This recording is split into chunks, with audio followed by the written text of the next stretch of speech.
Shout out to my man, King Amin of Essex. He sent me this article, man, and it was something that I said on one of the championship rounds a couple weeks ago that I just put in here.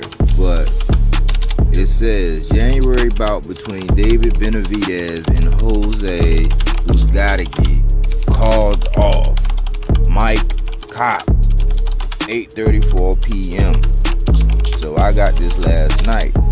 It says the planned super middleweight bout between former champions David Benavidez and Jose Uzcategui, a PBC on Showtime main event set to take place in January, has been scrapped, multiple sources told ESPN.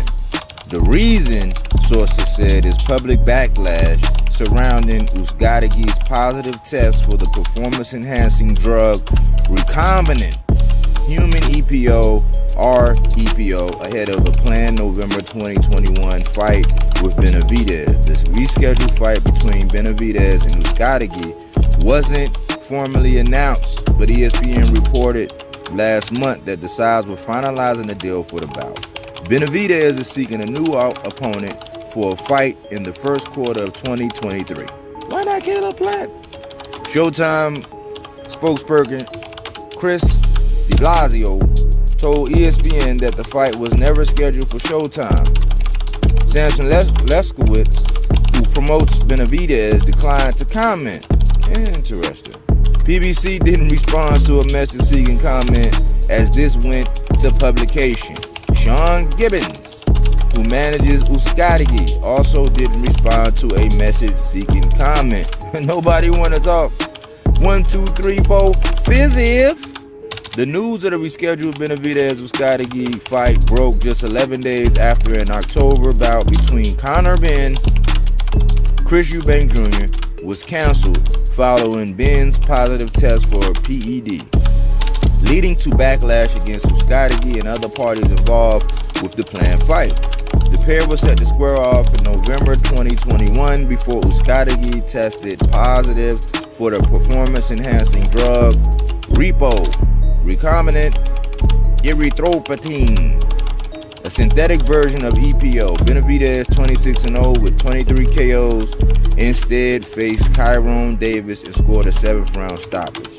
The 25-year-old went on to defeat former middleweight title holder David Lemieux via 3rd-round TKO in May, but the marquee matchup have continued to elude Benavidez, perhaps boxing's most avoided fighter. I doubt that. That's me. I doubt that. He has called for a fight with boxing's top star Canelo Alvarez, along with bouts against fellow PBC boxer Caleb Plant and Jermell Charlo. Interesting. No Andre, but I would love to see Plant. ESPN's number 2 boxer at 168 pounds, Benavidez is feared for good reason. He's over 6 feet tall, throws a seemingly endless amount of punches, and does so with tremendous power. He twice held a super middleweight title, but both times lost his titles outside the ring. First, a positive cocaine test led to him being stripped. Benavidez regained the title with the 9th-round KO of Anthony Durrell in 2019, but was forced to relinquish his belt the following year when he failed to make weight.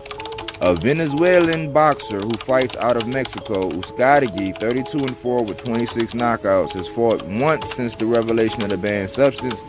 A 2nd-round KO of journeyman Felipe Ramiro in May. The 31-year-old's career best victory remains an 8th-round TKO of former title holder Andre Durrell in 2018. They making Andre Durrell look like, man, he getting passed around. Wow.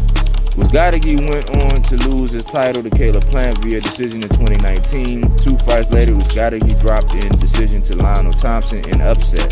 EPO is possibly the most powerful PED that can be used by a boxer, Victor Conte, the founder of Boxeo, told ESPN last year. After news broke of Uzcategui's adverse finding, Conte served time in prison after pleading guilty to conspiracy to distribute performance-enhancing drugs before founding Snack, a sports nutrition company. It increases oxygen uptake and utilization, which drastically improves stamina and endurance, he said. Some have described the benefits to making an athlete like a machine. Yikes!